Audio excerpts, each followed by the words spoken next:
पाकिस्तान में लोग खाने के लिए एक दूसरे से लड़ रहे हैं। इस समय उनको रोटी बनाने के लिए आटा तक नसीब नहीं हो रहा है और आटा खरीदने के लिए वो ट्रक के पीछे तक भाग रहे हैं। आखिरी उम्मीद IMF ने भी भीख देने से मना कर दिया। The crisis in Pakistan continues and amidst an economic meltdown and a 200% rise in inflation. तो पाकिस्तान में हालात लगातार बिगड़ते जा रहे हैं। वहाँ लोगों के लिए चिकन खाना मुहाल हो गया है। Is in the economic doldrums. While no neighboring country should celebrate this, the fact remains that Pakistan brought this upon itself. It comes down to a simple fact. Pakistan का खाना खत्म हो रहा है। पाकिस्तान पिछले 50 सालों की सबसे भयानक इकोनॉमिक क्राइसिस से गुजर रहा है। पाकिस्तान में सिर्फ कुछ ही दिनों के लिए इंपोर्ट का पैसा बचा है। पाकिस्तान की हालत दिन ब दिन खराब होती जा रही है। ये पिछले 75 सालों से भिखारी की तरह पेश आ रहा है। ऐसा मैं नहीं बल्कि पाकिस्तान के खुद प्राइम मिनिस्टर ने कहा है। आखिर पाकिस्तान की हालत ऐसी कैसे हुई और क्या पाकिस्तान आगे भी ऐसा ही रहने वाला है? सब कुछ पता चलेगा आपको इस वीडियो में। सबसे पहले पाकिस्तान के लोगों को मदद क्यों चाहिए? आपने शायद ये वीडियो देखा होगा। इसमें पाकिस्तान के मिनिस्टर लोगों को चाय पीने के लिए मना कर रहे हैं।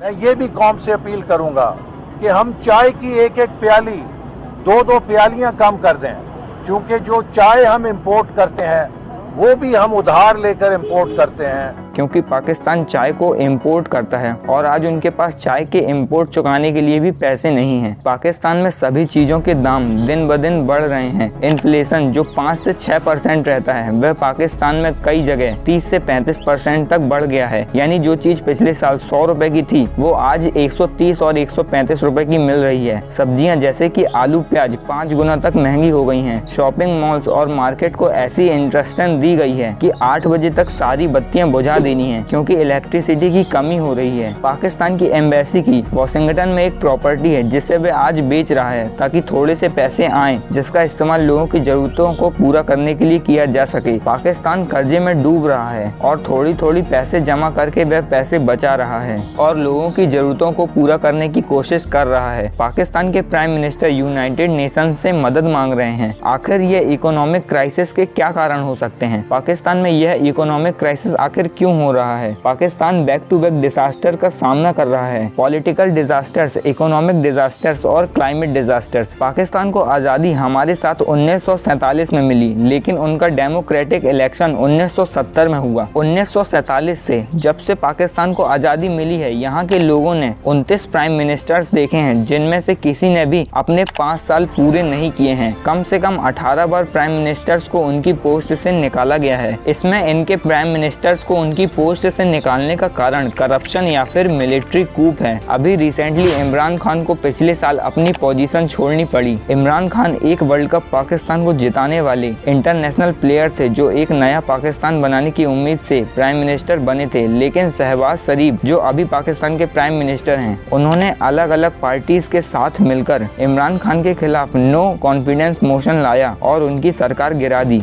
शहबाज शरीफ को निकनेम के तौर पर पंजाब स्पीड बुलाया जाता है क्योंकि वह 4 बार पंजाब के चीफ मिनिस्टर रह चुके हैं और उन्होंने पंजाब में 4 साल तक काम किया है। इसमें लोगों का विश्वास है कि शहबाज शरीफ उनके लिए एक नया पाकिस्तान लाकर देंगे। यह जो उनके नए पाकिस्तान का कॉन्सेप्ट है, यही चीज पाकिस्तान में इकोनॉमिक प्रॉब्लम क्रिएट कर रही है, क्योंकि जब सरकार बदलती है तो फाइनेंशियल पॉलिसी भी बदलती है। पिछली सरकार की नाकामयाबी को प्रूव करने के लिए कुछ भी किया जाता है और अपोजिट डिसीजंस लिए जाते हैं जो एक देश के लिए इकोनॉमिक डिजास्टर्स क्रिएट करते हैं। अब दोस्तों बात करते हैं इकोनॉमिक डिजास्टर्स के बारे में। पिछले कुछ सालों में पाकिस्तान की इकोनॉमी लगातार गिरती जा रही है और उनका कर्जा लगातार बढ़ता ही जा रहा है। वर्ल्ड बैंक ने कहा है कि इस साल पाकिस्तान की इन्फ्लेशन 2% तक और बढ़ जाएगी। पाकिस्तान के एक्सपोर्ट्स की बात करें तो उनके एक्सपोर्ट $30 बिलियन हैं और इम्पोर्ट्स $90 बिलियन के आसपास हैं। इससे साफ पता चलता है कि पाकिस्तान के ऊपर कितना ज्यादा कर्जा है। यानी हर साल पाकिस्तान $30 बिलियन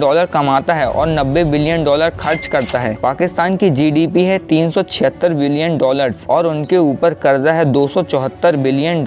इसकी वजह से इंटरेस्ट भी लगातार बढ़ते जा रहे हैं और पाकिस्तान के बजट का 1/3 हिस्सा हर साल इन्हीं लोन रिपेमेंट के लिए जाता है। यानी कि दोस्तों पाकिस्तान बहुत ही गंदे ट्रैप में फंस चुका है, जिससे निकलने का सिर्फ एक ही तरीका है कि और कर्जा लिया जाए। पाकिस्तान को आने वाले सिर्फ 3 महीनों में $8 बिलियन का कर्जा चुकाना है और पाकिस्तान के पास सिर्फ $5.8 बिलियन US बचे हुए हैं। सरकार यह तो जानती है कि सभी चीजों के दाम बढ़ रहे हैं, लेकिन लोगों के लिए कोई नई स्कीम निकालने के लिए तो सरकार को पैसा चाहिए ही होगा। पाकिस्तान में बार बार बदलती हुई सरकार की वजह से उनकी इमेज ग्लोबली खराब हो चुकी है। अब बात आती है पाकिस्तान के ऊपर क्लाइमेट डिजास्टर्स की। पिछले साल पाकिस्तान के कई एरियाज में बाढ़ आई और नुकसान करीब $30 बिलियन का हुआ है, और यह अमाउंट उस देश के लिए बहुत ही बड़ा है जो पहले से ही काफी स्ट्रगल कर रहा है। अलग अलग तरीकों से आने वाली प्रॉब्लम्स की वजह से पाकिस्तान बहुत ही ज्यादा स्ट्रगल कर रहा है अपनी इस गरीबी से निकलने के लिए। पाकिस्तान को अभी तालिबान से भी खतरा है। पाकिस्तान कभी भी 4 अलग अलग हिस्सों में बढ़ सकता है। पाकिस्तान का कभी भी अपनी जनता के ऊपर से कंट्रोल छूट सकता है। पाकिस्तान हमारा पड़ोसी देश है, तो इसकी वजह से हमारी इंडिया पर क्या इफेक्ट पड़ेगा। आज पाकिस्तान प्रॉब्लम्स में जरूर है, लेकिन वर्ल्ड में बहुत सारे ऐसे देश हैं जो पाकिस्तान की भलाई चाहते हैं और पाकिस्तान के साथ हैं। अलग अलग इंस्टीट्यूट्स और देशों ने मिलकर करीब पाकिस्तान को $10 बिलियन डोनेट किए हैं। यह डोनेशन पाकिस्तान के लिए उन देशों की तरफ से एक मदद है जिससे पाकिस्तान के लोगों की भलाई हो सके। अभी अभी यह खबर आई है कि अमेरिका भी पाकिस्तान को अपनी इकोनॉमी को बिल्ड करने के लिए हेल्प करेगा। पाकिस्तान के लाइन ऑफ कंट्रोल के उस साइड लोग कह रहे हैं कि हमें भारत का हिस्सा बनना है। वैसे पाकिस्तान और भारत में तो ज्यादा ट्रेड होता नहीं है, इसलिए भारत पर इसका कोई इकोनॉमिक इम्पैक्ट नहीं पड़ेगा। वैसे भी किसी भी देश के लिए एक ऐसे देश का पड़ोसी होना जो कि इकोनॉमिक क्राइसिस से गुजर रहा है, ऐसा देश किसी भी देश के लिए फायदेमंद नहीं होता। हमारे दोनों पड़ोसी देश श्रीलंका और पाकिस्तान इकोनॉमिक क्राइसिस से गुजर रहे हैं। यहाँ आप इस इमेज को गौर से देखिए। यहाँ पर चाइना ने भी मदद के लिए अपना हाथ आगे बढ़ाया है। और वैसे भी हमें चाइना की स्ट्रेटेजी के बारे में तो पता ही है कि कैसे पहले चाइना मदद के लिए अपना हाथ आगे बढ़ाता है और फिर पूरे देश में अपना कंट्रोल जमाता है। अभी इस सिचुएशन के बाद पाकिस्तान का फ्यूचर कैसा होगा यह तो वक्त ही बताएगा। उम्मीद है यह वीडियो आपको इन्फॉर्मेटिव लगी होगी, और यदि आपने अभी तक इस चैनल को सब्सक्राइब नहीं किया है तो सब्सक्राइब कर लीजिए, क्योंकि ऐसे ही वीडियो आपको यहाँ पर देखने को मिलेंगी। और आप क्या सोचते हैं इस इकोनॉमिक क्राइसिस के बारे में हमें कमेंट करके बता सकते हैं।